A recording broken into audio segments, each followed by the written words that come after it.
Welcome to Super Cast Brothers, where two brothers engage in a super cast. Is this like, a cast you put on your leg? Are we like in the Yeah, cast? yeah. Are we the cast? Or are we wearing the cast? Well, we gotta go into the metrics here. I don't understand who's the cast and who's the leg. When well, our audience is the leg, and we're the cast which wraps around them and engages them with interesting discussion. That sounds like torture. Were casts ever cool in school for you? Like, were kids ever enamored with the idea of having a cast?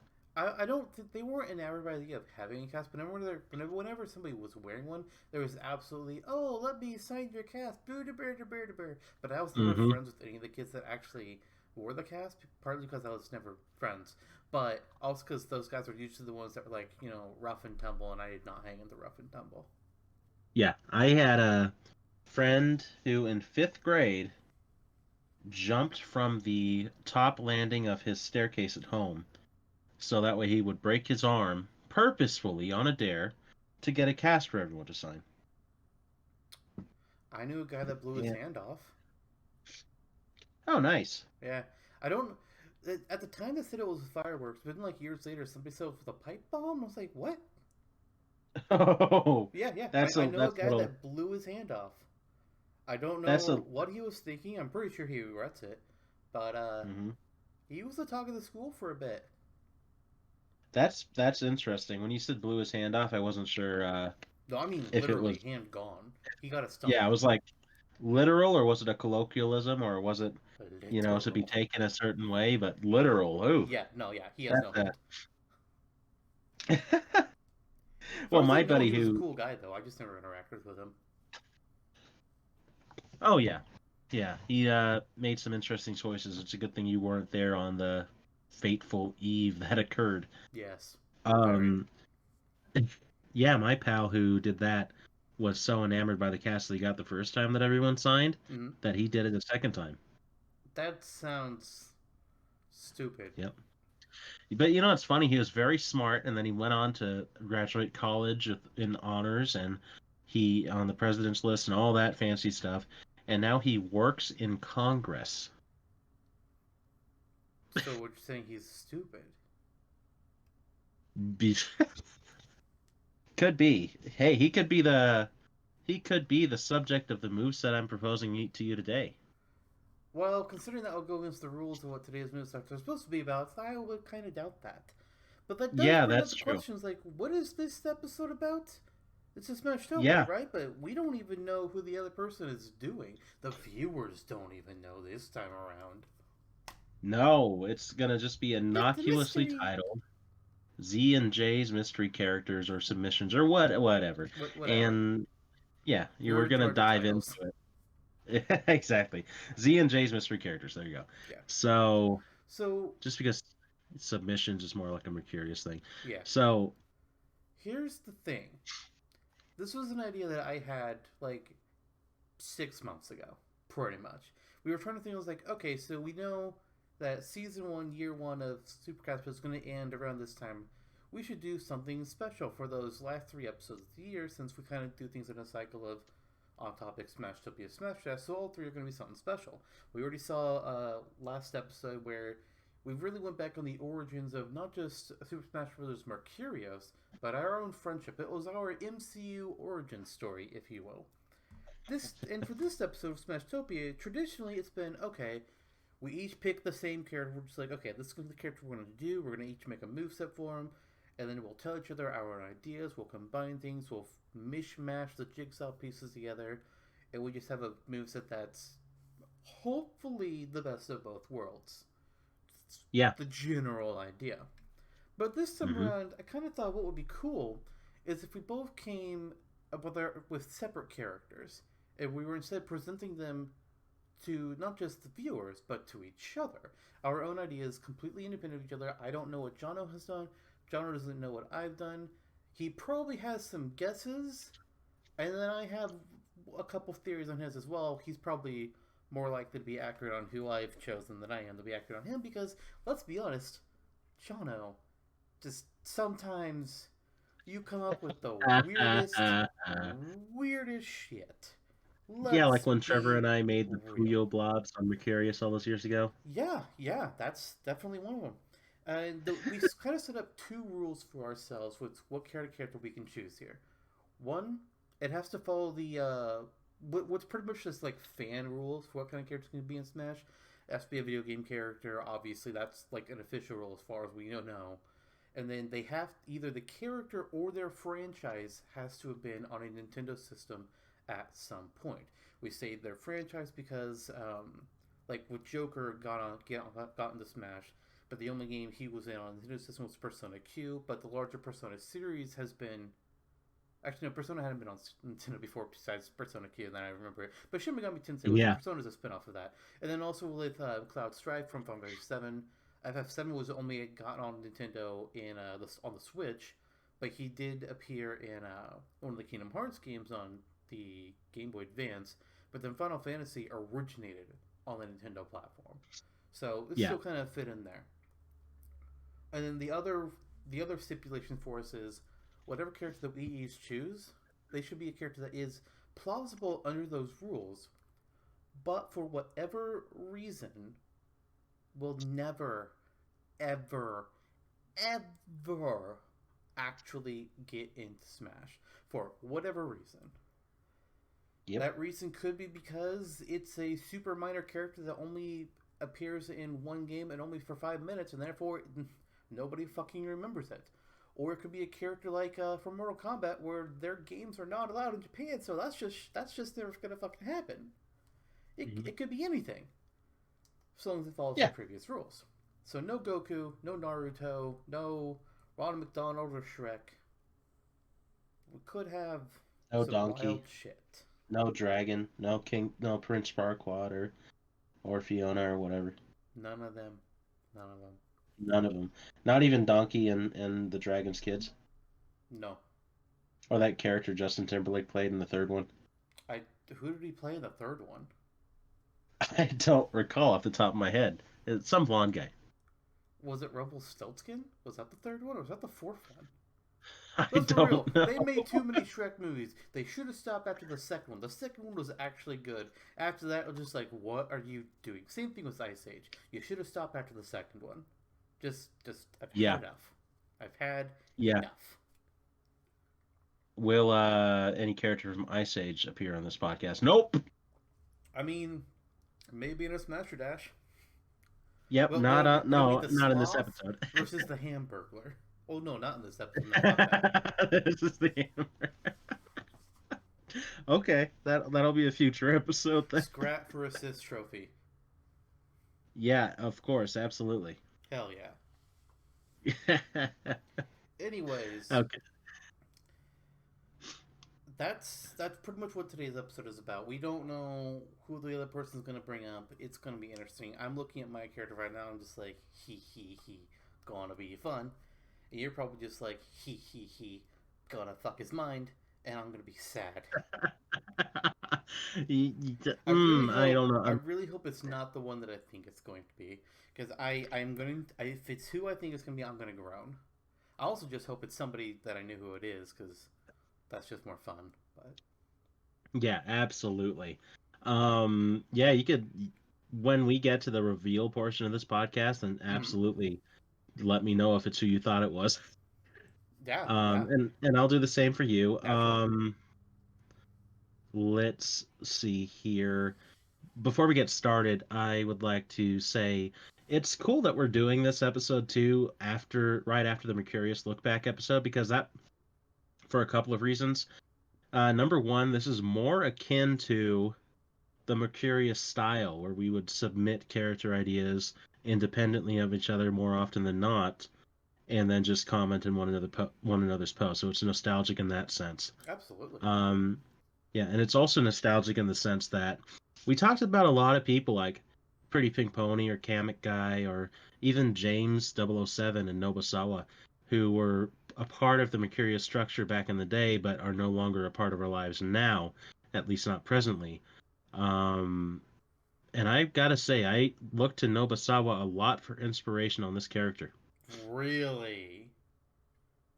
Oh yeah, Uh, I'm worried now. That's not the direction I was expecting. Because when I hear Nobusawa and characters, I think Dynasty Warriors and Samurai Warriors and Fire Emblem and Russians. Yeah, Maybe we it's may be getting Revolver the Ocelot. Maybe that's the character. Wait, no, was he the yeah, Russian in Metal Gear? Who's the yeah, Russian? yes, yes. Okay, he doesn't. His older appearance. I don't remember being that Russian-y. Just his younger one, where he had like the beret. Yeah, yeah, he started out KGB and then it just kind of went crazy from there as Metal Gear does. Yeah, I was gonna say like that. Just sounds like Kojima. Oh yeah, my character could be Speaking of, Kojima. apparently there was big news for Metal Gear fans recently. Apparently for Ah, like 30 minutes or something like that, all the PlayStation players were like, I think it was like Metal Gear 4 or 5 had disarmed all their nukes and they unlocked like a special cutscene or something. what? Yeah, I didn't know, but apparently in one of the Metal Gear games, the players can like disarm their nukes, and if every like person in the game had disarmed their nukes, they unlocked a special cutscene. I don't know, and I mean every player across the entire platform. I don't know how they could have possibly known this, but apparently it's a thing. What in the world? Yeah, I don't know, man. I don't know. The cutscene had already been out there because it leaked on PC, as it does. But yeah, apparently he had some kind of disarm your nukes special thing in there. I don't know. It's the kind of thing that I guess Incredible. is just like indicative how of just how Kojima is.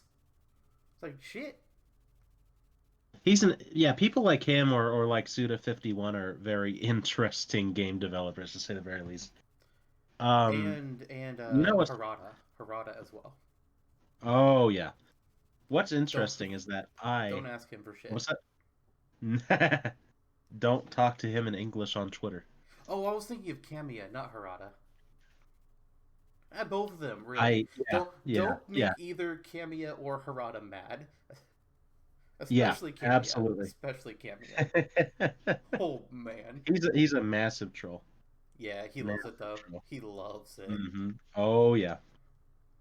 Um yeah, so our character could be it could not really be Hideo Kojima, of course, but it could be Norman Reedus. It it could be Sam Porter, yes, but I think Yeah. he hasn't been on Nintendo actually, so no, it can't be. Yeah. And he's also just because he's mainstream a little more obvious Yeah, anyway. if So he was on Nintendo, he would be in the like technically actually possible list. yeah. Yeah. More possible than our Yeah. characters are today. Yeah. Yeah. Although we'll see. We'll see when we get to that hill. I was going to say something, but I'm going to leave it be until the reveal. Okay. So, how do we want to approach this reveal? Should we take some guesses at who the other characters are, or shall we just go right into it? I say just go into it, and if you Okay. want to, and go into like why you chose this character, or if there were any other characters that you were considering before you eventually landed on this one, and just Okay. about that, and also who the character actually like is. Right, absolutely. So, we shall begin. Who would you like to go first? Shall you go or shall I? I think you should go. I think I should go. Okay. Wait, what? You think I should go? Okay, that's what I meant to Yes. say. But now I think I should go too because you said Okay. that I should go. Then So, go. there were a number of characters who I was considering for this brilliant episode. From off the top, when we mentioned this half a year ago or near the start of 2020, when this idea first came to be, my first idea was the Pocket Card Jockey from the Nintendo 3DS game of the same name, which is essentially a very niche title that I guess saw some acclaim in Japan from Nintendo, developed Mm-hmm. in house, where you would play card games on the bottom screen, and that would affect how you ride your horse and its placement in a horse race. Really? Yeah, so involving cards and all and horses, and it was interesting. But the problem is that I hadn't played the game, and I sold my 3DS off a long time ago. didn't feel inspired to watch a Let's Play of it because it would be boring, so then I just moved on. Fair enough. Um, I let a few months lay and thought of other potential characters, most of whom fell to the wayside because I feel like they're too ubiquitous to Nintendo, even if they're more, out there in terms of characters, like PD Piranha or um, yeah, like PD Piranha. Since I forgot the other character I was thinking of. Kylie Koopa. No, Poochie Oh, from Poochie. Yoshi's Island. I don't know how I do a Yeah, Poochie moveset. maybe I'll talk about it one day or just post it on the wiki because Sure. I have a full moveset made for Poochie. I mean, there's nothing that It's, says that we can only do movesets here on the pockets. Like, if you've got an idea, you don't gotta wait till an episode. You can just put it on there. I don't give a shit. yeah, very true. Then I got more inventive. For some reason I kept veering towards first party characters. As far as third parties go, Mm-hmm. I only thought of God, there was a puzzle game on the DS a while ago. I'm trying to remember the name. It was like Puzzle Puzzle League? Henry Hatsworth in the Puzzling Adventure. What? So I was thinking about doing Henry Hatsworth. Okay. Then yeah, then after we talked about then it was just too long since I played it. Then we were talking about Mercurius over the last couple of weeks, Uh-huh. and I was thinking about redoing the Elf Bowling Elf. Oh, Jesus. And I thought that was too much of a troll. Then I was like, what other first or second party characters can I think of that are just strange? How about Mr. Lugs, the belching, overweight man in the dining room in the original Luigi's Mansion? Or Uku and Uku Jr. from Oh, Twilight God. Princess. God, that thing is so With- creepy looking. I know. And I really wanted to make that happen, but I just couldn't think of it in time. This was like 2 weeks out from this episode at this point. Jesus. I need my Um, character months ago. as you do, As as I you do. do. See, so it always goes. I'm the one that produces it, hopefully on time, and you're the guy with the more organized ideas. Yeah, pretty much. Um, it's kind of the dynamic. I mean, I have my And character ready to post on the wiki as soon as we're done recording this. I have everything written down. I have everything written down too, but I need to redo it to be more detailed. Wow. Yeah, yep. Um, but yeah. So then I had two final characters to choose between. Mm-hmm. Both are platforming characters. Both are Fuck. platforming characters from the 8-bit era. Fuck. Both are platforming characters that are truly beloved by a cult collective of fans. And by cult collective of fans, you mean you. Yep, like when you had that best of gaming poll thing where people chose Oh, what no. they wanted you to play Oh, man. in our friend group. Yeah, and it's already an assist trophy on God Smashtopia. damn it. It was Biomiracle Bokuteupa from the hit Konami game in the, I think, early 90s on the Famicom that reached Virtual Console back in 2007 or so, and I loved that game. But I didn't choose Biomiracle Bokuteupa. Thank the gods. And I knew it was what you thought I was going to choose. 'Cause it's you. And that's part of why I didn't go for it. So now the crime that I feel I may have is that this character, in hindsight, feels maybe a tad more likely, but I don't think it'll ever happen. And it still is going to give you a similar reaction to Upa. Okay, well, hit me with it. Yeah, so get on with it. Yeah, Okay. it's, who is it? Yeah. You want a Coca-Cola? What? Pepsi Man? Or should I just want a vacation out in the snow? Huh? Want to wear very handsome pink shorts and go out shirtless with me into the snow? I have no idea what the hell you're talking about. In the spirit of Piranha Plant and Upa combined, I chose the polar bear from Ice Climbers. Oh. Okay. Huh. Alright. Yeah, Well, yeah. it's preferable to fucking Oopa. Now, but when you said, like, throw a Coke, I was like, wait, Pepsi Man? What? Not from the 8-bit era, though, Pepsi Man. I don't fucking know, man. Although, technically, maybe Pepsi Man is applicable since he debuted in a game. Yeah, technically, Pepsi Man would be applicable, technically. But, that's a Yeah. real iffy gray one. Yeah, gotta love my overdrawn build up to polar bear. I So, mean, heck, yep. you could have done worse. Could have done I'm okay Spencer in with another this. world. I am very okay with this. Okay, let's get on with the show. How about you? All right, so for mine, I don't even consider for 1 second a first party character. I was just like, nah, because Yep.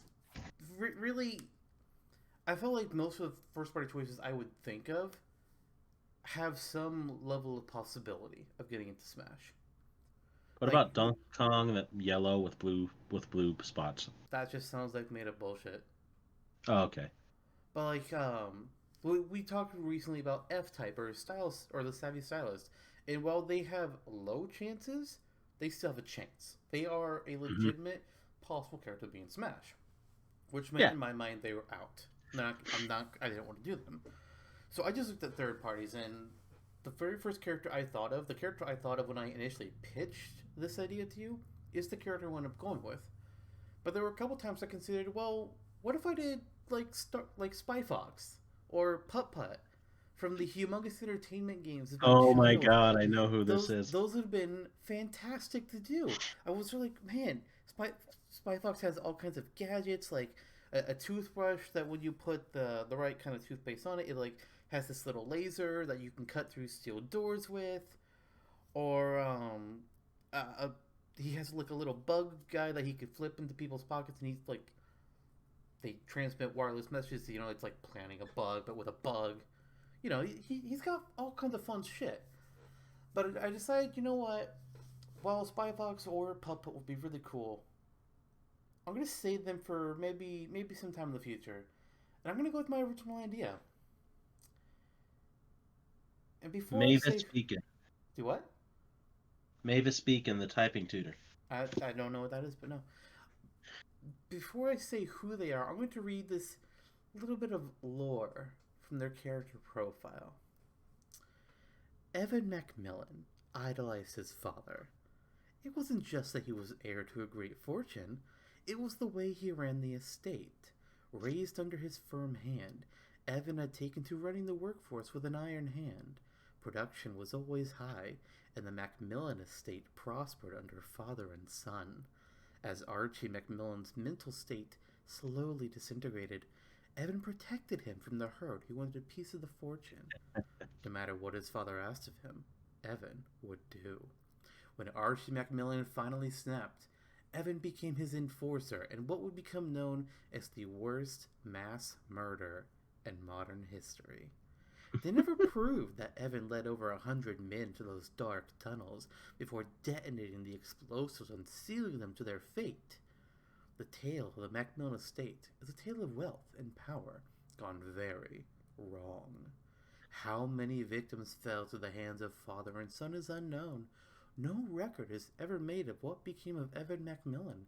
His father is another unsolved puzzle, found trapped in the locked basement of his own warehouse, starved and abandoned. But as for what really happened to Evan, I know, and anyone who has played this game knows as well. For Evan Macmillan was pulled into an alternate realm by an entity known as the Entity, and from then on his name became the Trapper from Dead by Daylight. Yeah, I figured you'd probably have a strong guess that I was going to be doing something Dead by Daylight I there. can hear way off trail screeching in the rafters now. Speaking Um, of, he knows that I've been planning this for a long time, and I used him to bounce a couple. I showed him some of my ideas, just kind of like gauge somebody else who's played the game's thoughts on them. So, mhm. Oya Trail, thanks. Thanks. Dead by Daylight is it's on the Switch. It's never getting to Smash because it's all about brutal murder.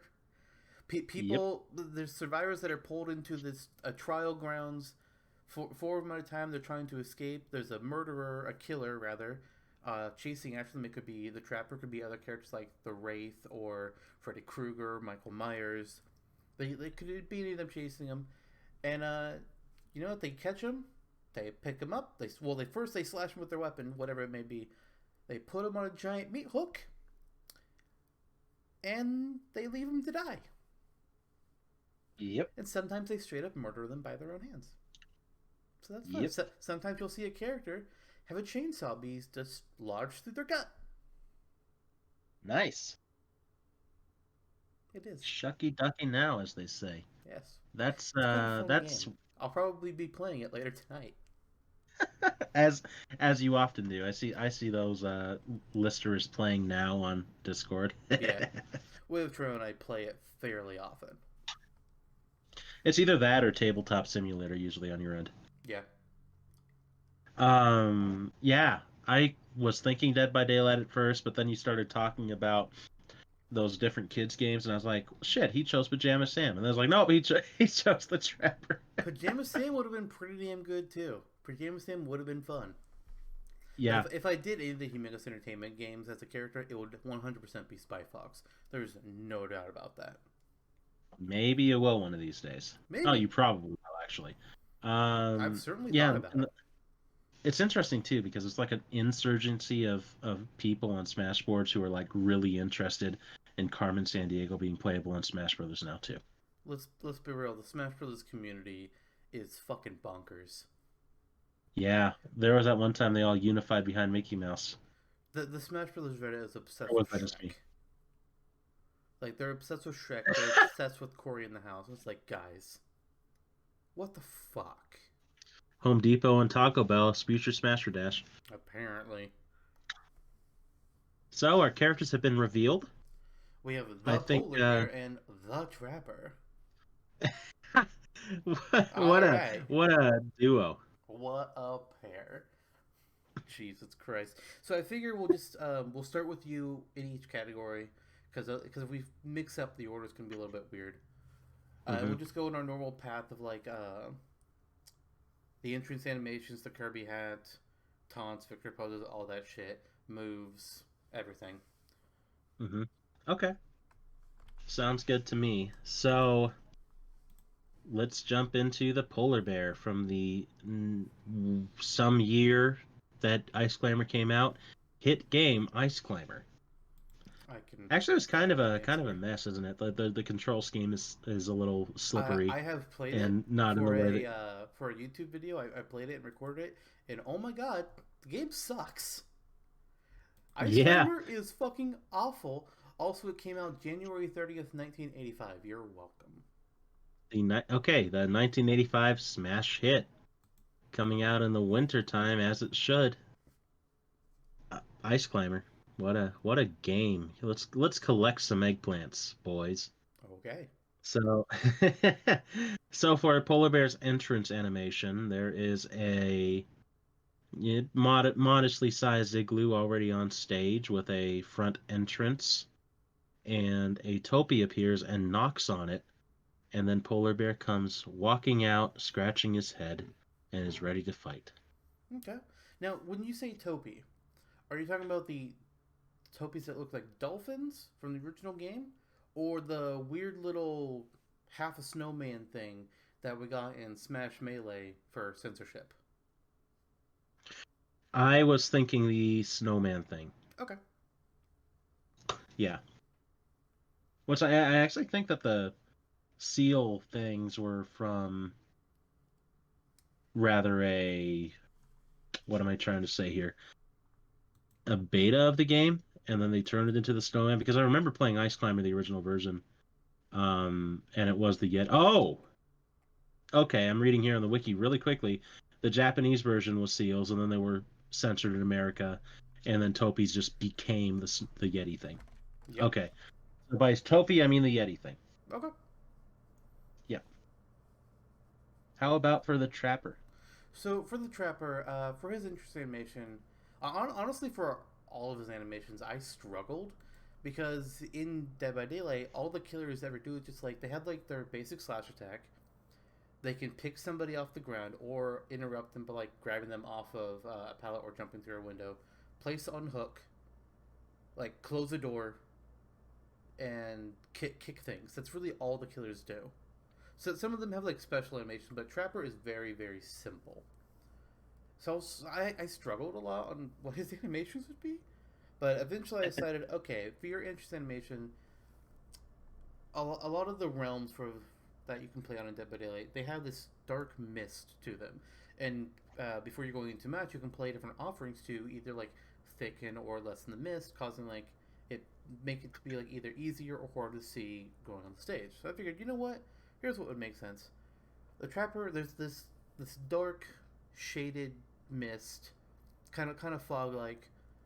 That's just like sitting there on the stage, kind of like a circular pattern of it, I guess. And the Trapper just walks out from it. Ominous. Yes. Quite ominous. Quite the trap. You think it's just a innocent patch of fog, and then he walks out of there. Yeah. Nice. Fairly representative of the series. I enjoy it. And now I guess we're going to get ourselves into some taunts.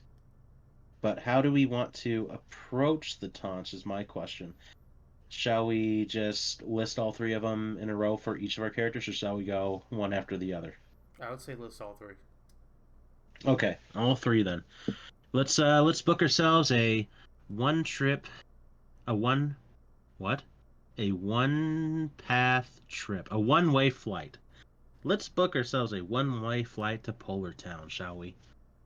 Okay.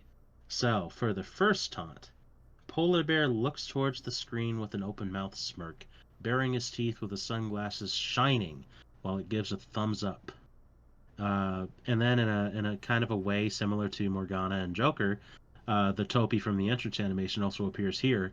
A Topi appears beside Polar Bear, committing to the same pose, so they're both looking towards the screen with a thumbs up. And the Topi is also wearing sunglasses. So it's kind of like a more innocent, lovely take on the deal with it meme, but done by a Polar Bear and a Topi. Okay. Yep, number 2. Polar Bear grunts happily. And when I say grunts happily, I was kind of thinking like Donkey Kong in the past when he'd be like, hey, hey. So kind of like that. Polar Bear grunts happily, and he's giving a self-congratulatory motion. So think like boxing, like when there's two hands clasped and you're holding them on either side of your head and shaking them back and forth. You know, rah rah shish kamba. Um, and he's shaking them while they're raised to either side of his head. The Topi appears on both sides of Polar Bear and is jovially hopping up and down with its arms outstretched. So it's cheering Polar Bear on. Okay. And for the third taunt, uh, Polar Bear, in an effort to be a rising up and comer in the sumo scene, slams one foot down and then the other. So think E Honda. And it's in an effort to intimidate its opponents, kind of like with a half smirk, open, clenched teeth situation, just looking towards opponents like that with its hands on his knees. And that's that. Okay. Interesting. Yeah. There's one thing that I'm kind of disappointed you haven't mentioned as well, Tom Form, but I'm going to wait and see if you say it as a victory pose before I comment on what that idea could have been. Mm-hmm. So for the Trapper, as I said before, the Trapper really doesn't have special animations to him in Dead by Daylight. So it took me some time to come up with things that I was really happy with. Survivors actually have two emotes more or less that they can do in the game. One being where Mm-hmm. they can point forwards, kind of like warn you something's over there or pointing you to say, hey, you should go that way. Or they can gesture towards them by like waving at somebody like, hey, come over here. And beyond that, they can do like the typical teabagging. But I decided, you know what? I can make use of one of these for the trapper. Hmm. So for Tomba number one, the trapper is going to gesture forward with his finger pointing straight ahead, which he's seen many a survivor do in the challenges. But when you see this man with this horrible mask and appearance, and he's just pointing forwards at you, it's kind of, just a little bit more menacing than when somebody that's a normal human would point at you. It's almost as if he's saying, you're next. Ooh, Buddy Bear. For his second taunt, I had the trapper lean back a little bit, arching his back just ever so slightly, and he just lets out this loud, guttural scream. Like he's ready to start murdering. Because that's what he is. He's a murderer. Like, Like, well, what? oh no, I was making the sound effect the trapper would. Oh, I didn't hear anything. Oh, like, Well, a little bit, louder and more menacing than ah. So, not quite that, but sure, more or less. And then for his third taunt, it's an animation I'm lifting straight from the game as well. In Dead by Daylight, whenever the trapper hits somebody with his normal attack, he'll pause for a moment and just like wipe his bloody cleaver on his sleeve, because that's how you can't just like rapidly chain hits. You have to have a little bit of buffer in time there. So the taunt is just trapper will take his cleaver and just like wipe it across his sleeve, make it as clean as he can in just that one simple motion. I could see that this would be very very Nintendo approved. I mean, like we said, for whatever reason, these characters will never be in Smash, and Trapper, it ain't fucking happening. No. Polar Bear would be in Smash if Sakurai wanted to damn us all. Polar Bear has more of a chance than the Trapper does. Yeah, there is that. There is that. I'm surprised that you didn't bring in the courtesans. No courtesans for a Trapper here. Also, I still said that just like I still said that wasn't a bad victory animation for Etsu. It's not like people playing Smash are gonna be like, oh man, look at these courtesans. They're not gonna. They're just gonna see 4 dancing ladies. They're just gonna dance. You guys were just too hardcore there. I resent it. I resent it so much. Fine choice of words when talking about a prostitute. Okay. Anywho, Lovely ladies.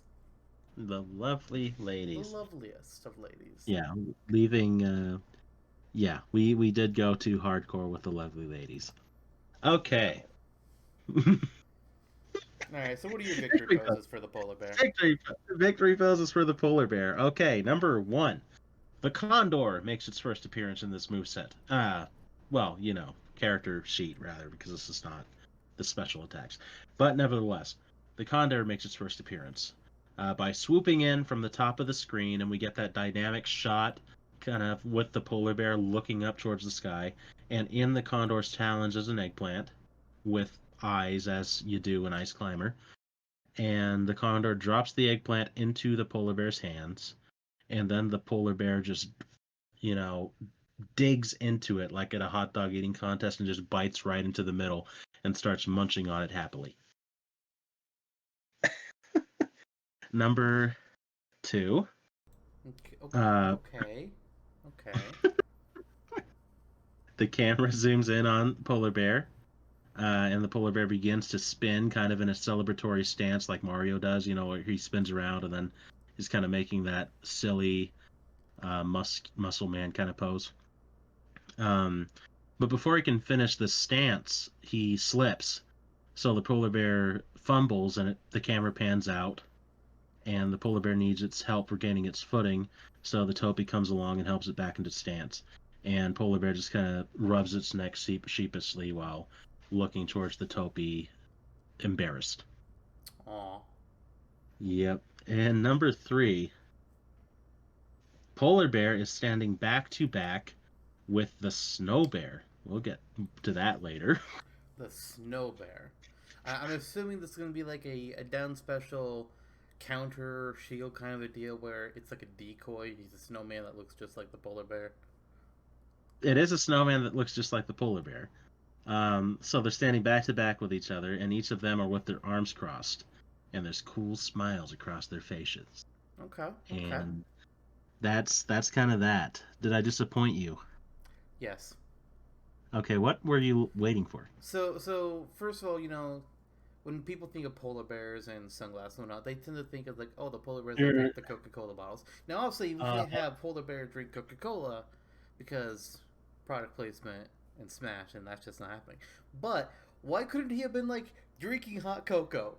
Why couldn't he have had a mug of hot cocoa and just sip from it for a taunt or a victory pose? God damn you it! know, Come on. I thought of that and deliberately went against it just because of the meme. But then again, this whole thing is a meme, so we should have just leaned into it.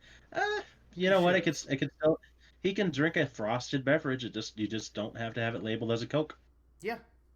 Like, come on. Maybe that could. Come on. Maybe that'll replace a taunt. Maybe that'll replace a taunt. Like the snow bear one's kind of weak. So, and it was a spoiler for something later on, which was kind of disappointing in hindsight. It's So fine. It's we'll see. fine. We'll see. Yeah. All right. So for my victory poses, for the first one I have here, the result screen is dark and it's shrouded in this deep dark mist, this misty fog, just kind of like his entrance animation. And you just see the trapper walk out from the mist and get really close to the camera, tilt his head just ever so slightly, and just menacingly stare out forwards. Ooh, that's some creepy business. Yes, it is. But the second one, the trapper will just be sitting there, and his mask will be like slightly just like off kilter on his face, like it's not properly fitting, and so he's just going to take the opportunity to readjust the mask and get it more set so that it's actually on his face, and he can actually like look out through the eye holes. There's not just like a horrible tilted bit because sometimes in battle, your mask straps get loose, and the thing gets all wonky, and you have to take a moment to readdress. Yeah. Initially, that was going to be a taunt. I was like, eh. Eh. For the third one, survivors in Dead by Daylight can carry one of several items into the trial to use in whatever way. They can use a key to open up the hatch, which lets them escape the trial instantly. They can carry maps with them to mark down different items of interest, and they can look at the map and they can see where on the field where these things are. They can bring a med kit to heal themselves and other players. They can bring a toolbox to help work on the generators faster, which they have to repair in order to get the exit doors open. Or they can bring a flashlight, which they can use to blind the killers temporarily and make it so that they can't see anyone. Killers hate the flashlights because some toxic survivors like to just like keep on blinking their flashlight repeatedly in the killer's face, and it's really annoying and it pisses people off. So Yeah. for Trapper's third victory pose, you'll see him holding a flashlight. He's kind of like trying to understand it. So he's holding it up close to his face. He's looking at the light portion. It's not on, but he has it like in front of his eyes. And then he somehow accidentally turns it on, and it just shines this bright light into his face. So he just reels back with a grunt and then drops the flashlight. Like, what the hell was that? Good times. That's a good one. I enjoy it. Originally, I was thinking it was like, oh, he breaks the flashlight and he throws it. It's like, this is more entertaining. Mm-hmm. It is. So, what's Polar Bear's Kirby hat? Polar bear. Kirby sucks up polar bear, and then polar bear is happy What? because Kirby dons a hat that looks like polar bear's face, just with the polar bear, its snout, its mouth, its sunglasses, and that's just kind of it. Kind of like the Charizard one and Lucario and whatnot. Yeah, I was thinking of like a full body Kirby thing where he would gain a snout, and I was like, that's creepy. Yeah, So let's go with the hat. I How figured about that's probably what it would be. yeah? Quick question on it. Does the hat also have the polar bear's sunglasses, or is Kirby wearing sunglasses? That's a good question. I personally think it'd probably be more uniform. Well, you know what? Actually, if you just get rid of that, just make it a little more chibi-ish than the actual polar bear, you can get away with it just being a snout and kind of rounded out on Kirby's head with the ears, and then he can have him wear sunglasses. Okay. That is true. I had not thought of that. Huh. Nice. How So, about Trapper? for Trapper mine, Kirby. first of all, speaking of, Whale Trail just popped up showing that he's playing Dead by Daylight. Just had to point that out. He's playing. Old habits. He's actually already sent me a message saying that when we're done here, I can hop on. So fun times tonight.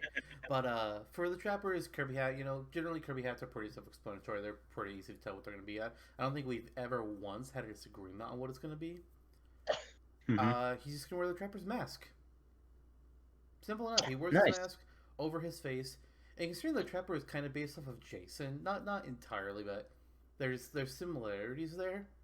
It's more or Hmm. less wearing a not a hockey mask, but it's kind of that same kind of imagery. So it's Right. Jason Right. Voorhees Kirby. That's Oh, Voorhees. I terrifying. thought we're talking about Almond. No, no. Okay. So with that, all the animations are done. We don't have to deliberate over what animations we're choosing, which makes the whole process go quite a bit faster, actually. Yeah, I remember Adeline. I never did figure out how we should pronounce it. Adeline. Um, Adeline. Okay. Okay. Yeah, that we spent probably 40 minutes on the taunts and victory poses there, didn't we? And also with Ezio, so it's I nice mean, to kind of I've speed come it to up. find out that generally, by the time we finish the animations in most episodes, even right now, we're roughly 46 minutes in. That Hmm. seems to be just like when we finished talking about animations and everything, anyways, before we move on to the moveset. Yeah, and I guess it's time to move on to the moveset. It is. So, Polar Bear Standard Special, is he kicking an ice cube? Or is he kicking a Topi? Nice. Oh my god, Now, Topi bowling ball! wouldn't that have been something? Uh, but it's just Polar bear throws a snowball. Now, when you're saying throw a snowball, I assume you're meaning like actually like wind up and throw like a baseball, not like rolling it across the ground like a bowling ball. We'll get to that later. So, yeah, like he winds it up and throws it like a snowball like a baseball as we do snowballs, Mm-hmm. and just depending on the charge, the momentum and damage and reach shifts, of course. So you're throwing that snowball faster, and you're also throwing a larger amount of snowballs in a row, just straight after another. Kind of like, the Mega Buster and how that generally works. But in this case, it's snowballs. They have more flinching power, generally just a little more useful, and deal a lot more damage. And so, like halfway through, you throw two, all the way through, you throw three in a row, and blammo. Okay. So they don't increase in size necessarily. It's just you increase the amount you're going to throw at once. Right. And maybe, now that we're talking on the fly, I mean, maybe it could be up to five. Okay. I mean, hey, Yeah, why and not? It's your character. yeah, there you go. I could be like Elf Bowling Elf and just have the bowling ball take up the entire stage, no matter what stage you're on. You could. You could. Anyway, Who boy. Who boy. who go? So, with the Trapper, every killer in Dead by Daylight has their own unique abilities. Some of them have more unique abilities than others, like most recently added character at the time of this recording was the Executioner, which is really just Pyramid Head from Silent Hill. And it's like the Pyramid Head's in the damn game, John. Holy hell. And he's got multiple things unique to him, but the Trapper, along with the other two killers that were added into the game in its base release, are all much more simplistic. And I had actually considered all three of them as who could be the killer that I do for this game because I wasn't initially set on Trapper. There's going to be Dead by Daylight something. But Hmm. of my choices, I had the Trapper, the Hillbilly, and the Wraith. The Wraith's unique ability is he can bang a bell and become invisible. Didn't really seem able to be that interesting for Smash. The Hillbilly has a chainsaw that he can rev up and run forwards, which has potential, but I thought the trapper and his ability to place bear traps be a little bit more interesting. So for Hmm. his standard special, trapper will just place a bear trap on the stage, like an actual metal bloody jaws bear trap. Nice, The nice. bear trap can be attacked and damaged and destroyed, but considering it's pretty much flat against the stage, it is difficult to hit it with most attacks. If another player runs into the bear trap or they fall into it, its jaws will snap shut over their leg or whatever passes for a leg for a character like Rob, and it will trap them in place. Players can wiggle out of Hmm. the trap by rapidly moving the control stick, but the more damage they have on them, the harder and longer it will take to be free of it. And if they get hit by another damage dealing attack, any damage dealing attack, that will instantly free them from the trap as well.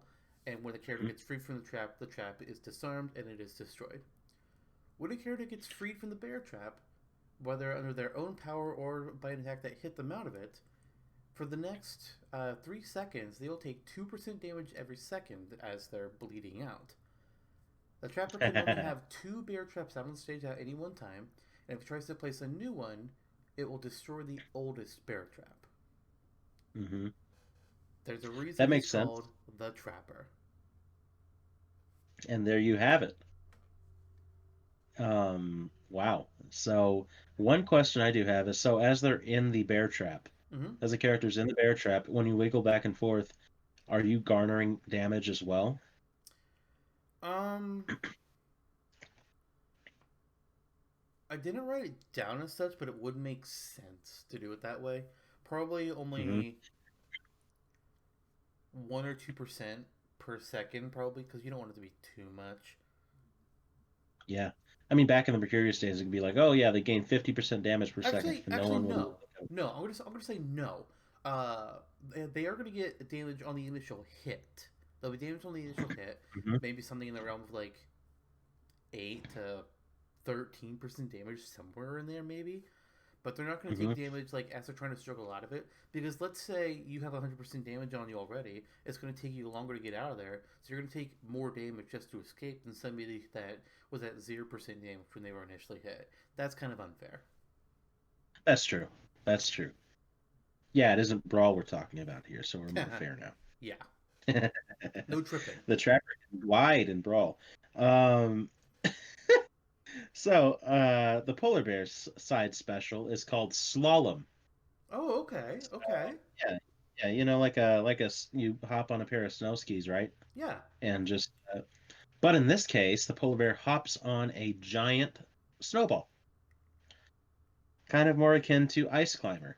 And then you think of those games in Mario Party where you would like balance back and forth on the big plastic ball, Yeah. right? So that's basically that put into moveset form. So polar bear is hopping up on this giant snowball, and you can hop up on it, lean down with it, kind of crouch down, I mean, um, and then move at varying speeds in any direction. Just so long as those input buttons are being held to, of course, make it happen. Uh, Running into an opponent, I had it down here as running into an opponent stops the move just to make it a little less OP. But as I continue thinking on the fly, we can just have it eventually whittle down in terms of its potential because the snowball can decrease in size over time. And of course, this isn't a particularly long process. Say it's 7 or 8 seconds, and during that time you can be knocked off of it or whatever. But damage is dependent on how much momentum the polar bear builds up. And say you're like on a stage with ramps or whatever, or on a stage like Spring Stadium, you can take that ball with you as you fly up into the air and use it in that sort of way too, kind of as a defense mechanism or a weird means to get back on stage as well. Okay. Yeah, yeah. Interesting. So there's that. Interesting is oh, I'm trying to. this I, rubber I, chicken has a I. metal hook in it. Wait, what? This rubber chicken I'm playing with. Why does it have a hook in it? Oh, because it is on a swing and they made the neck move a certain way. That's strange, but okay. Yeah. Alrighty then. So, the Trapper and his side special, we'll jump right over to that. So, another bit of daylight is whenever you're going, you can customize your characters by giving them different perks. Each character can have up to 4 perks on them, and each character also comes with their own 3 perks that comes with that character and is initially exclusive to them. But when you level up your character to certain levels, you can unlock those perks to be able to be used on other characters. So for the Trapper side special, he's going to be having the perk Brutal Strength, which is one of his 3 exclusive perks. In Dead by Daylight, this perk can be used to damage generators and break pallets even faster than normal. So for this move, this Trapper's going to have a little bit of a wind up to it. So you'll kind of see him start the animation. It'll be a little bit of time, so you know it's coming, so you can try and get out of the Hmm. way. He's going to be making a short ranged shoulder tackle and ram himself into whatever's right in front of them, kind of like Wario's dash attack, or at least it was his dash attack. I don't remember if they changed it. I don't know. Wario has seen a few changes over time in Smash, but it's a shoulder tackle. It's what people wish Wario had in Smash, and not just his bike Oh and his yeah. farting and whatnot. Hmm. But it's more about what this move does that makes it interesting. If his opponent had made the unfortunate choice to use their shield, it's going to do a massive damage to that shield. This is a shield breaking move. It can Ooh, easily sweet break baby. shields if used at the right time. Like it's going to be doing like 75% damage to the shield. If you've had that shield up for very long, your shield's gone and you're stunned. It's a bad idea to use your shield against this move. Additionally, it can also instantly break through items such as crates or blast boxes, and it will also do heavy damage to breakable terrain such as the pillars on Shadow Moses Island or against enemies like the Flying Man on Magicant. This is Hmm. all about damaging those kind of like defensive options that people have. It doesn't necessarily break through counters in the same way. It's more just like shielding moves, and if somebody else has like a shield move like I guess kind of like Pit and Dark Pit's Guardian Orbitars, it would work well against that as well because that's not really a counter; it's a shield.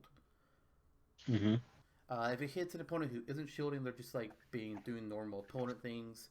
It's just going to do normal damage to them. It's really just to get rid of their defensive options. Right. That I like that a lot because it opens up new gameplay possibilities Mm-hmm. in a way that isn't necessarily too gimmicky either. Right. And getting rid of Flying Man on the fly. That's bless up, Trapper. Let's have you in the game. Yeah. I love Magic Cat as a stage. I think Flying Man is cool, but oh god, Flying Man's a pain in the ass. It's OP. It's OP for It sure. really is. Maybe Flying Man will be playable in the next one. Maybe. Let's not think about that future though. Instead, let's think about a future where Polar Bear is playable. Sure, why not? It's slightly more possible than the Trapper. Yep. Polar Bear. Oh yeah, the up special. Yeah, up specials. So this is not. T- so it's the Condor, as you may imagine, Okay. and so in this move called Condor, the Condor appears. So Polar Bear holds on to the feet of the Condor, and you're propelling upwards. And I'm kind of thinking similar to Snake Cipher, where you're going up, the Condor can dish out some mild damage if it hits you, and Polar Bear gains some invincibility frames to make the move not be total trash. Uh, but Condor has more upwards momentum than just a drone camera from Solid Snake. So it's moving faster. It's a great bird, so it has all that muscular strength in it. And it could be angled at more of a diagonal, so kind of think like Pitt's arrows in terms of movement. Mm-hmm. Um, but a little less so than that. Just for a general basis. Once up in the air, like when you're at the apex of the move and you're at the top of what you can do, there's going to be a brief period of time where you can make the Condor move strictly left or right. So you're holding onto the special attack button and then you're Oh. moving the stick in either direction. So it kind of mimics how the Condor moves in Ice Climber. Okay, yeah, I Um, like that. yeah, and you so there's those few extra moments that can be pivotal for recovery and by holding on to those sticks, the stick and the button just a little longer, and that's the move. Okay, interesting. Yeah. My up special is actually also similar to Snake's up special. Of all the moves for the Trapper, the up special was the hardest one to go with because there is nothing to pull from easily from the Trapper or from Dead by Daylight itself. That's more like an upwards mobility type of move. There are some killers that can teleport, but Trapper's not one of them. Was it He's Shadow just the Hedgehog? no, no, no, Nothing no. personnel, kid. What? No. Instead, I have the Trapper making use of the entity. Now, in Dead by Daylight, the entity is pretty much like, well, the entity that it's controlling the realm. Anytime you see it, you only ever see it like this weird spider-like form where it's got like these barbed hooked legs that you can see pop out of the ground to stab you, or when a survivor is struggling on a hook trying to not die, these pieces of the entity will be encircling them, ready to like stab them through the heart as soon as they stop struggling, and then they'll carry them up into the abyss. Wonderful. So for the Trapper's up special, I have Entity's Grasp, a dark and twisted hook, kind of looking like the meat hooks that the killers will place survivors on, will appear in front of the Trapper, and it looks like it's in the shape of a hook, but it actually looks like one of the entity's little clawed hook things. The Trapper will grasp onto the hook and it'll rise him into the air and carry the Trapper along with it. And it works similar to Snake and his Cypher. However, unlike a Cypher, Cipher, no siphoning. yes. Unlike that, the Trapper will have very limited influence on where he's being carried, but it'll also be a little bit slower than the Cypher, and it will only carry the Trapper about 2/3 as high up into the air. This move is quite literally a worse version of the Cypher, and that's intentional. The Trapper does not have good recovery. It's one of his weaknesses. He's more about trapping players and fucking with their moves. Being able to run away himself and jump up in the air, not a skill of his. He can, however, attack out of the special and still let it carry him upward, but only like his basic A attack.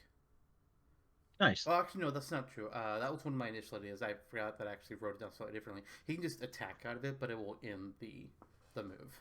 Okay, okay.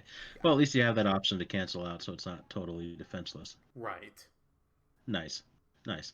And that's a good, another good solid representation of the character, and giving it a realistic weakness, so you're not dealing with like a little max situation, but you're not dealing with something over the top either.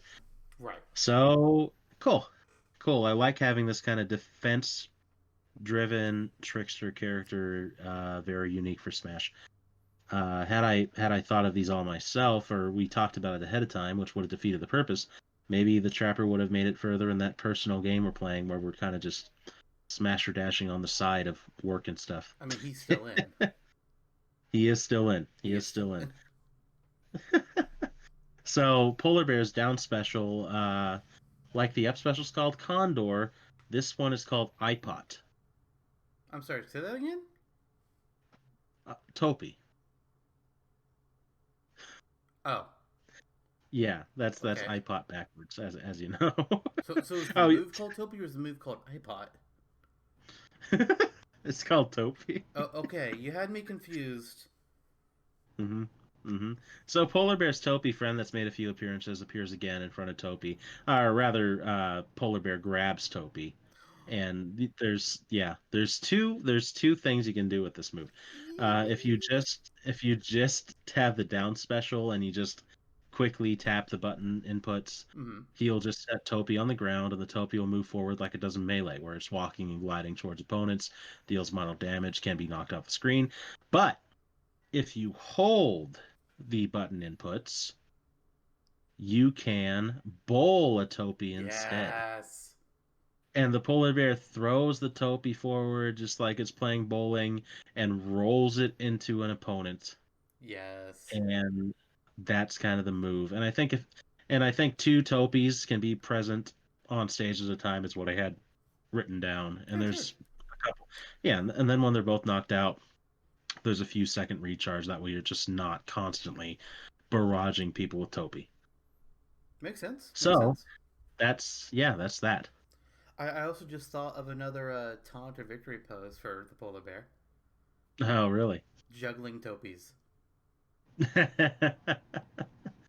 That could be that It's could be special. brilliant. You have to admit, Hmm. it's brilliant. Hmm. Now I'm kind of thinking like, man, it's too bad we didn't actually do polar bear for like a normal episode because I'm coming up with some good shit here. Well, nonetheless, I think it's time to reveal Trapper's down special. Yes, and once again, I'll be explaining another feature of Dead by Daylight because all of his moves kind of like pull something different, either about the character or a mechanic from the game. And as you know with me, I do this very intentionally because I love showing off as many different things as I can. Hmm. Some perks in the game will create what is called an obsession, where one of the four survivors, will be indicated as that killer's obsession, and like in the UI of the game, it'll kind of look like bony fingers, just kind of like encircling their little character icon. Hmm. And being the obsession means something different depending on what perks are being ran in that particular match. It's I can't really go into a huge list of them all because there's just a lot of different things it can mean. But for Hmm. Smash, I figured, okay, how can I use the concept of having an obsession in Smash? So I have here a move called Obsessive Strike. The trapper will Ooh, perform an overhead chop with his cleaver. He's just gonna like bring it down hard on somebody in front of him, kind of like if you were to try and like split a melon open with an axe or whatnot. But this is a cleaver. This attack is gonna have a slow startup to it, similar to Brutal Strength. And if the trapper is able to make contact with an opponent, the effects are going to be well worth it. Any opponent who is hit by this attack will be referred to as the trapper's obsession. The obsession will have those same bony claws come up around their character portrait in Smash, clearly marking that they are the obsession of the trapper at this point in time. This effect is going to last for only 10 seconds, so, it's not too bad, and the trapper can only have one obsession at any one time. And if he uses this attack on a second character, then that character will become the new obsession. The older one will no longer be under effect. If you use it on the same character again, it's just gonna like extend. It's gonna reset the timer. It doesn't extend it; it just resets it. What is the effect though? Well, similar to the Inkling's Ink mechanic, they a fall in love. character no, a character who is the trapper's obsession will take 1.5 times the amount of damage from any attack that the trapper hits them with. Nice. This does not mean that other characters can also get this effect, like with Inkling Zeke. It's only the Trapper's attacks will get this boost of damage, and it's only for that 10 seconds. But if you time it right and you follow it up with the right move, whole shit is gonna be bad. And that includes throwing items like a Bob Bomb at that character. That's gonna get that 1.5 times damage increase. Nice. Again, really good way to represent a character like this in Smash. And I'm not sure who the character would be, but I would hope that we have something similar in Smash one day. That's clearly not going to be the Trapper. No. A couple, a couple other quick thoughts. Mm-hmm. Number one, when you were like, "How do you project an obsession into Smash?" Or just something along those ways, and I was thinking, "How do you project an obsession into Smash or about Smash?" You say, "How about making a podcast sheerly about speculating it that now will run over a year?" I Also, mean, lastly, Bony Fingers was my nickname in high school. I thought it was Salad Fingers. Actually, my first girlfriend who was my girlfriend in high school, called me Sausage Fingers. So there's that. Didn't you get homeschooled? Yeah, I did. See, I had a napkin and also a piece of flint and a moth, and those were my. Anyways, what's the polar bear's final smash? We can go into how I had a girlfriend. No, how about we don't? Yeah, I Anyway, don't believe you had one. I did. It was you. What? You don't remember those sweet summer nights? No. Anywho, yeah, we're already on the final smash. This is definitely a little bit breezier than other episodes, just because we're laying it off the top and blue blue blue. Yeah, we're actually going So, pretty quickly through this. Well, whoops. It's Any, fine. It's fine. it's fine, yeah. Uh, so the final smash is kind of continue a motif. With the Topi, you had bowling a Topi, but the final smash is called Polar Bowler. Okay. Mm-hmm. Mm-hmm. And that's a clever name and all, but it was also, if this were official to any extent, it would almost be plagiarism, but it's not, because Polar Bowler is a game developed by Wild Tangent. That features a polar bear that looks similar to the ice climber polar bear. So I was like, hey, this is a fun name to convey what I'm trying to get across. So with the Polar Bowler Final Smash, polar bear shoves a very large snowball. So think about the size of polar bear itself. Uh huh. Basically, like they push in ice climber apropos.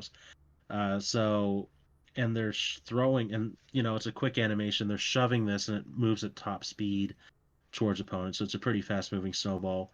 Anyone caught in the snowball, first of all, you have this really delightful split second effect where you get to see all of them just trapped inside of it, looking shocked. And then anyone caught in it will enter. It's a cinematic Final Smash. So the cinematic is where the snowball with the shocked characters inside of it still just flies off the side of Icicle Mountain, and then the fish is waiting at the bottom and consumes them from Consume Balloon them. Fighter. Okay. So I was getting some Katamari Damacy vibes here. It's like, oh, they get trapped in snowballs. It's like, oh no. Yeah, So yeah, kind instead of of a. like flying off the mountain, I was kind of expecting, I was like, oh, they'll run into a wall and they'll just like go flying. Hmm. Hmm. Another idea I had was for the Condor to appear and pick up the snowball and just take it into oblivion, which could work, and it's not crossing games. But I thought bringing in the fish would be more entertaining since it also appears on Icicle Summit. Right, right. Nah, that Yeah. works. Okay, Trapper. So, are you ready to get bloody? I've In been ready Dead since I was 30. again in Dead by Daylight, Mm-hmm. one of the things that a killer can bring into the match is called a Memento Mori, where survivors can bring in items. The killers can't really do that. Uh, they can only just like bring in add-ons to their regular attacks. But both survivors and killers can bring in what are called offerings, and they can be things that will increase the amount of points you'll get for the match, making the mist lighter or thicker. Or the killers can bring in their Memento Moris. And when they bring in a Memento Mori, it, under certain conditions, allows the killer to immediately kill the survivor. Oh. Whereas the normal process is hook the survivor once, they're just in regular hooked mode. You hook the survivor a second time, now they're having to struggle against the entity. Hooking them a third time instantly kills them. If you use your Mori in Dead by Daylight, you can activate it after they've hooked them one time and just instantly kill them. Mm-hmm. So this final smash is Trapper's Memento Mori. Each character has Nice. their own different animation for the Mori. And the Trapper's is in Dead by Daylight, he knocks them to the ground, he steps on them, and he just like repeatedly whacks their back open with his cleaver until they're just dead. For Smash, I was originally going to try and like do the exact same animation, but I couldn't really envision it as well because of them having to be on the ground and him just like whacking at them Yeah. from that. So instead, I decided to make it more like Triforce Slash. The Trapper is going to dash forward just a short distance. If another player's in his path, he's going to grab them by the neck and just like push them forwards, not down to the ground, just like push them forwards so like they're off balance. And then he's going to repeatedly slash at them with the cleaver, as again like if they're doing Triforce Slash. Each successive attack will deal more and more damage to them, and other players can get too close and end up being hurt as well. And then the final slash will send the foes flying, unless they have over 100% damage, where the Trapper will join the likes of Bayonetta in the Insta Kill Club, where if they have over 100% damage by the time the final smash ends, they're dead. Oh Other yeah. characters that were within range of the final hit, they will not be instantly killed whether they've had over 100% damage or not, because they were not the Trapper's target when he activated the final smash. Mm-hmm. Who, Buddy Bear? That's some stuff. Yes, it is. Works out pretty well as per usual. It's a good move set overall, and now we're coming into the home stretch with this move set portion. Yes, as So, Jake might call yeah. it, the new crux of the moveset. That he would. God, So, that fucking moment, as all three of us had the same crux the moveset painter thing. That killed me. That killed me. Like I thought it was funny when he did it on his own the first time, and you were just like, I had the same thing. I was just like, oh my god, I know what I have to do. It was beautiful.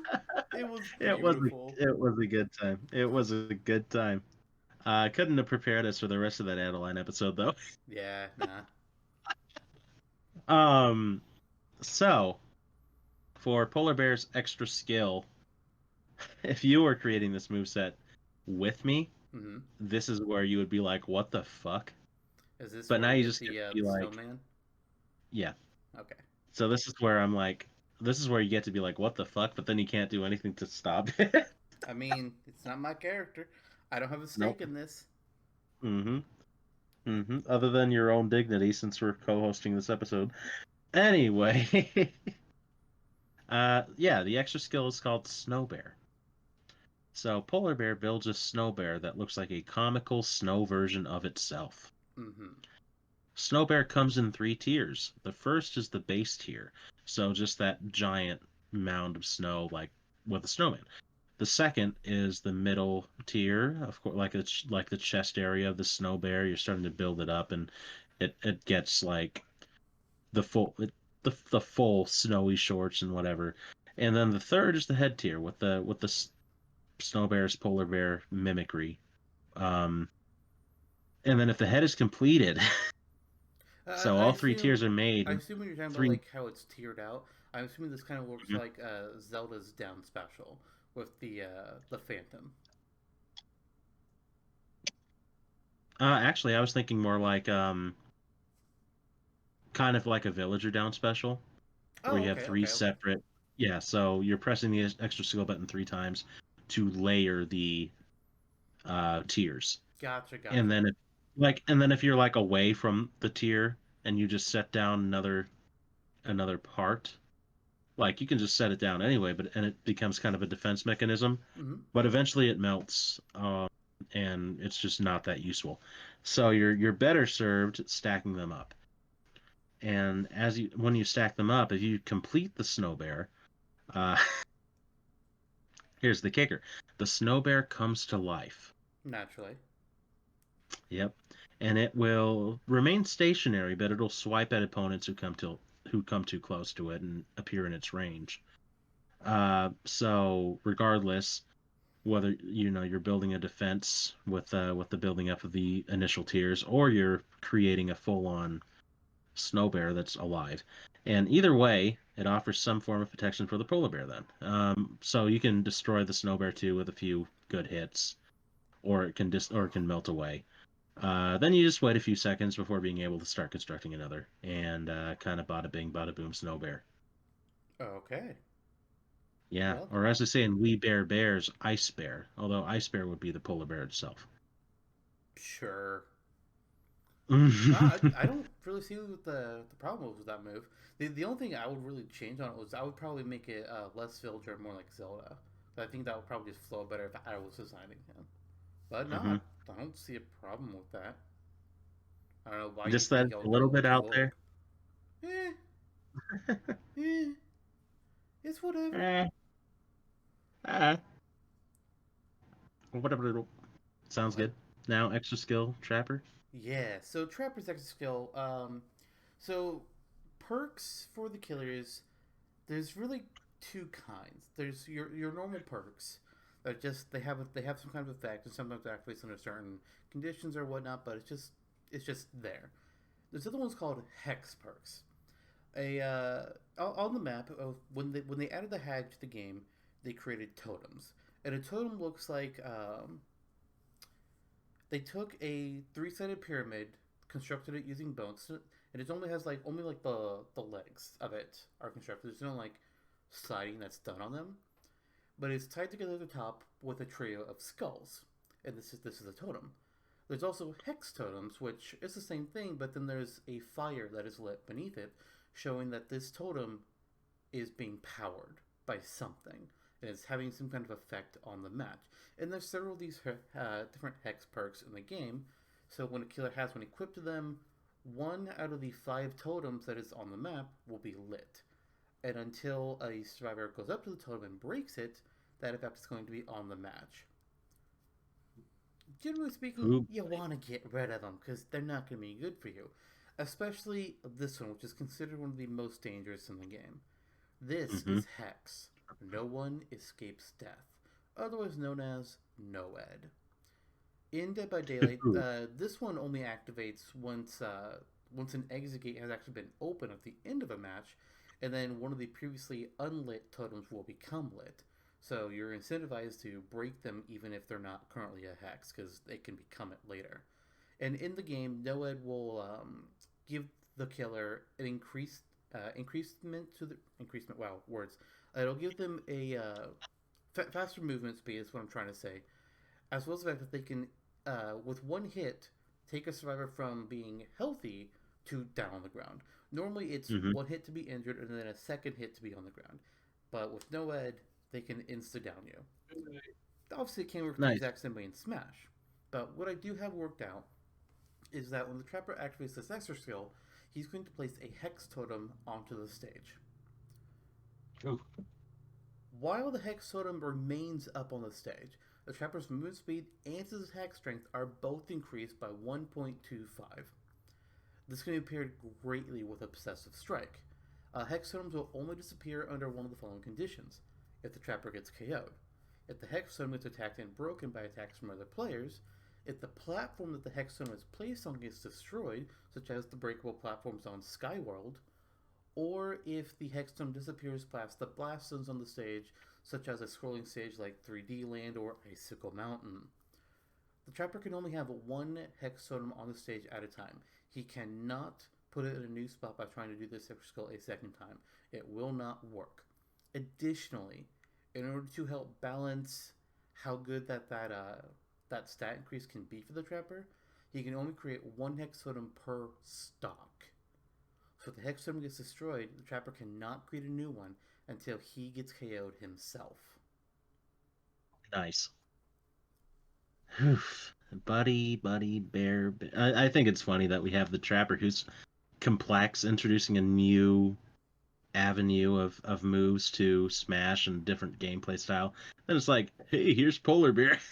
Derp, derp, derp. Yeah, which is about how I expected it to go anyway, because I came into this meaning to screw off like that. Mm-hmm.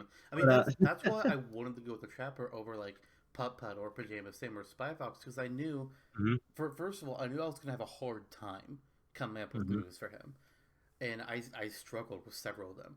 My first draft of some of these moves looked completely differently, and I hated it. Mhm. But I worked to come up with something that was like, okay, this is going to be something completely different. He's going to be all about placing stuff on the stage and causing different effects. And no character in Smash or on Smashtopia plays like him. And I love it. Yeah, yeah. It's, Unfortunately, he's never going to happen for obvious reasons. mm-hmm. You know, Now I just want him more murder. than Scorpion. Yeah. Man, it's cool to have kind of a, I guess they'd probably call it like a zoning character, but a little more than that. It's the tricky category in Mario Tennis per se. Oh, definitely. Yeah, so this is very cool. Very cool overall move set. And now uh special skills for Polar Bear. Polar Bear doesn't slip on ice. Oh, okay, okay. I like that. Yeah. Yep. I think And Ice for Climbers also have that ability, if I'm not mistaken. yeah, they do. They Makes do. sense. I think it's something that each of, if there were other Ice Climber characters, like, oh hey, let's put the frickin' Topi in it too because we drank a lot today. Then Topi wouldn't slip on ice either. Like, it's something that that series can probably have to its name. Yeah, I think that's fair. Yeah, yeah. As for the And Trapper, he does not have any special skills. No mhm, crawling, no wall jumps or wall cling. None of that. None of it makes sense for him. mhm. Yeah, that makes sense. And then for Polar Bear, coming into the home stretch. We've made it past the crux of the character now, and we're just gonna talk about costumes, I guess, and Yeah. wrap things up. So, for costumes, you have the default polar bear with the pink shorts and the black rimmed sunglasses. And then there's a few more standard ones, and then we get a little bit crazier. So for starters, you get like blue shorts and orange sunglasses, yellow shorts and green sunglasses, red shorts and purple sunglasses, black shorts and gold sunglasses. So kind of polar bear dressing up like a guy who shops at Dick's Sporting Goods a lot, you know. So just kind of that You gonna have day a at the Bass pool, Pro day at the hat? ice, whatever. Yeah, we can. Why not? What if you gave him a hat with the fish on it? Yeah. That would be something to make things work better, cooler. Be that Oh would my be god, pretty cool. That's what the bloggers say. one of the shorts needs to have the eggplant on the shorts. Oh yeah, oh yeah. Let's toss the eggplant on the black shorts and gold sunglasses is kind of what I'm feeling. Yeah, yeah, that works. Um, It's gonna be just on the make it a butt. little. Yeah. Yep, just patterned all about. Then I have one that's a total xenon throwback, silver shorts and silver sunglasses. He just needs frosted tips. Um, then actually, speaking of frosted tips, there's a black short with flames coming from the bottom, that Oh. kind of design with silver sunglasses, although we can just as easily make them black with flames as well. Mm-hmm. So kind of a Guy Fieri polar bear. Uh, and then the polar bear also, has tiger blood. So it's tiger pattern shorts and tiger sunglasses. And last but not least, a call back to yours truly and his preferred choice of swim gear, flamingo shorts and pink sunglasses. So just teal shorts with flamingos on them and pink sunglasses. Okay. I was thinking of like something Popo and Nana related, but I couldn't think of anything that looked good Right, right. beyond just blue shorts and pink sunglasses or whatever. That'd be I mean, the shorts could be obvious. like the left side of them could be blue, the right side of them could be pink, That's true. That's true. Yeah, or this weird we'll work blue and it out. pink tie dye. That's also true. Something to work out in post, maybe. But for the meantime, what about Trapper? So, for Trapper, again in Dead by Daylight, uh, there are cosmetics. So Hmm. there are some free, some that have been given out for free, but then there's a lot that you can buy in their in-game store. The Trapper has quite a few of them, some more interesting than others, and I picked out 8 of these different cosmetics that you can buy in the store, along with one that works a little bit differently to be his alternate costumes.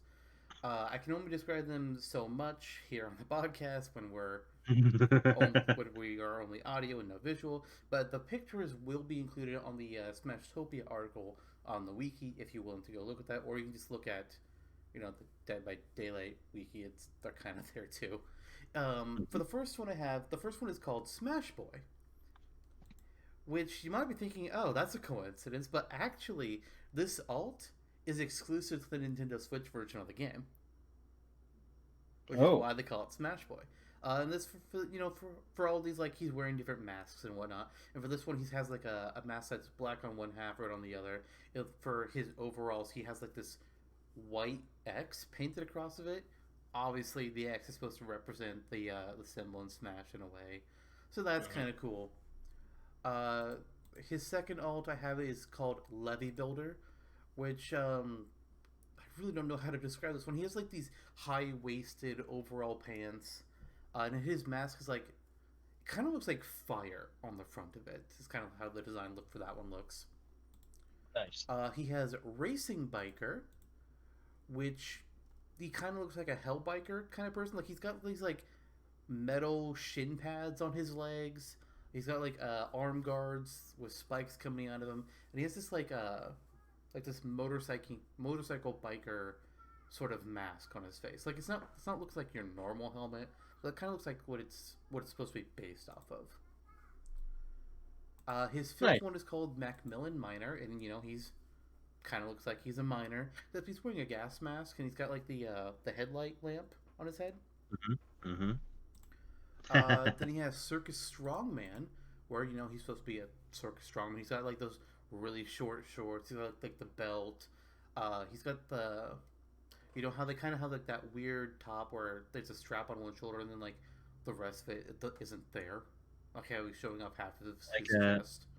like a Tetsuya Nomura character, yeah. No, no, I would not say like a Tetsuya Nomura character. More like a circus strongman character, like literally in the Yeah, name. yeah. The next one is called Sinner's Slaughter, where it looks like he's wearing like the outfit of a person that would work in with a furnace. So he's got like that heavy padded gear and the big old helmet where he almost like a small slit that he can see through so that the flames don't go in his face. Oh, And right. there's like blood all over it. It's got like a bloody skull on the front, so that's kind of Hmm. fun. I've got Seaside Psycho, which I don't know how to describe this one other than it's fucked up. So it's me. He has like a skull for his mask, and like his guts are like for his stomach. Like you can actually see like part of his guts. He's kind of like ripped open the front. It's really disgusting. It's Awesome. Perfect for Smash. Perfect for yeah, Smash. yeah, totally.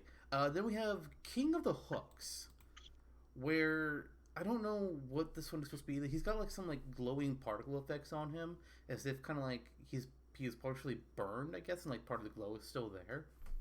Hmm. But then for his final one, each character and like both survivors and killers in the game can prestige. Once you hit level 50 with the character, you can prestige them, and they go to the level 1 again. You can do this 3 times. Well, yeah, you can do this 3 times. Anytime you prestige them, you get a bloody piece of gear for that character, because characters can be equipped with either like headgear, a top, and a bottom for like the stars, and the killers are more like weapon, and then like sometimes it's just their head, sometimes it's like a full top of them, sometimes it's their bottom. It depends on the killer. So Hmm. for the trapper's third all here, I have prestige tier 3, and he's wearing all of his prestige clothing. And the prestige clothing for every character is their normal default outfit, but just smothered in blood. So he is drenched in blood for this salt. It's fucking disgusting. On some, it looks better on some characters than others, but Trapper literally looks like he took a bath in blood. Nice. Will blood like drip across the stage when you're playing an adult? No, Okay. we gotta draw the line somewhere. Yeah. Yeah. So with that, there's only one last thing to discuss about each of our characters, and that is what is their home stage? There's not really much that you can really work with for the polar bear and ice climber. We've had 2 ice climber stages in Smash. I created a third stage that they could have on the Smashtopia wiki, but I'm curious what you have for the polar bear's home stage. As am I. I totally forgot that you had a stage on the We've been Smashtopia. talking about stages for these characters for the last couple of days. How did you I forget know. all? I know. I know. Yeah. Well, if So, well, I can quickly throw at you as a brief reminder. In Melee, we have Icicle Mountain, which was the vertical scrolling stage that everybody hated. There's the mhm. Summit stage in Brawl, which you're fighting on top of the summit, and then on Smashtopia, I created the stage just called Ice Climber, which is taking like I think it's the bonus stage I took straight out of Ice Climber, and I played it as a stage in Smash. I might have like it might have just been like the full like level 1 level that you can fight on. I don't remember exactly Mhm. what it is off the top of Mhm. my head, but that's what currently exists. Unless you want to come up with something real quick that's new. Yeah. So, what I was thinking was something more along the lines of, so we have the summit, we have the mountain, we have that recreation of the first level on Ice Climber, Mm-hmm. but we don't really get more representation of, that base of the mountain. So, my stage, tentatively anyway, is called Mountain Base and or summit base or whatever, and you're at the foot of the mountain and you get a look at kind of the polar bear's home, and you get a look out into the bay area of proceeding. So half of the stage is Arctic water, and you are hopping on panels of ice while they cross the water. And then on the other side is more solid ground that's all ice. And in that area, you get a look at like igloos and polar bear society and polar bears and topies interacting with each other at the foot of the mountain. Okay. Yeah, yeah, and maybe we can include the fish in there, but I haven't really thought that through yet. All right. So the polar bear's home stage is the mountain base or base of the mountain. Yeah. So we have like the entirety of Ice Climb represented now because we have the base of the mountain, climbing the mountain, the top of the mountain, and a recreation of the NES game. There's Yep. literally no other possible territory that you can tread at that point. Maybe someone crazy can figure it out. Nope, it's done. There's nothing new. It can't be done. We'll see.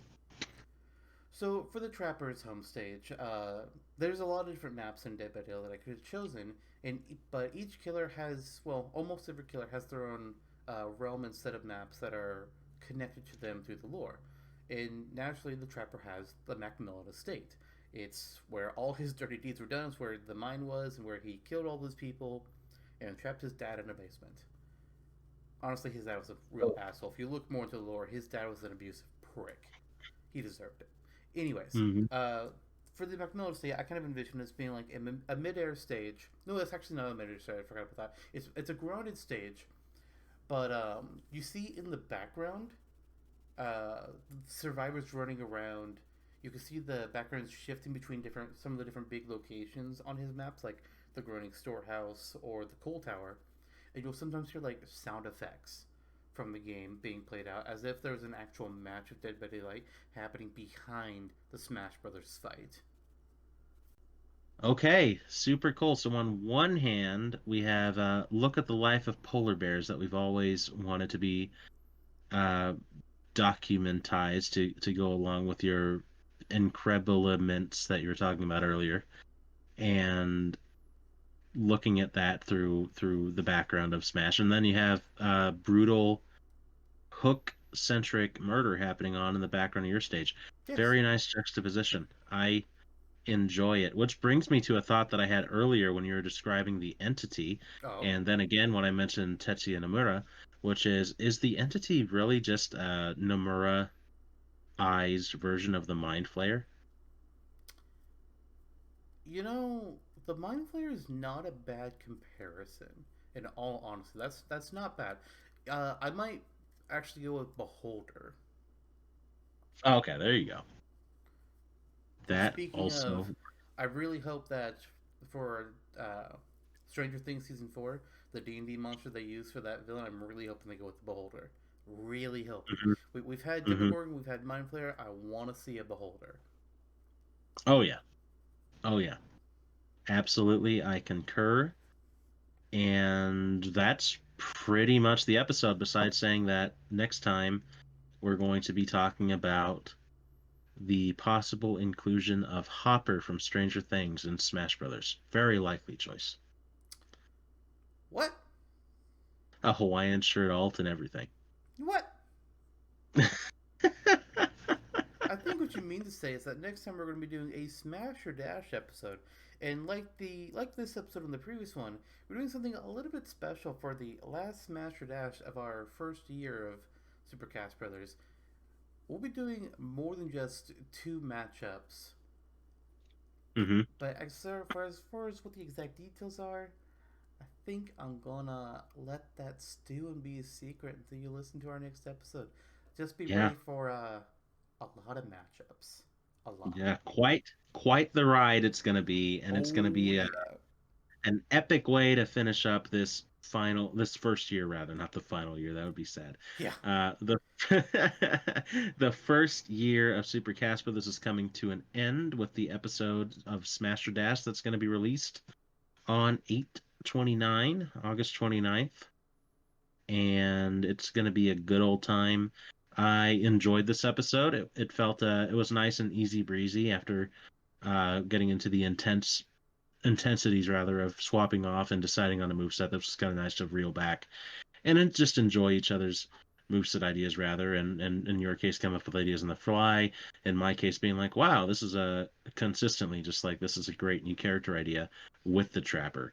Um, so with that said, I suppose that we shall wrap things up.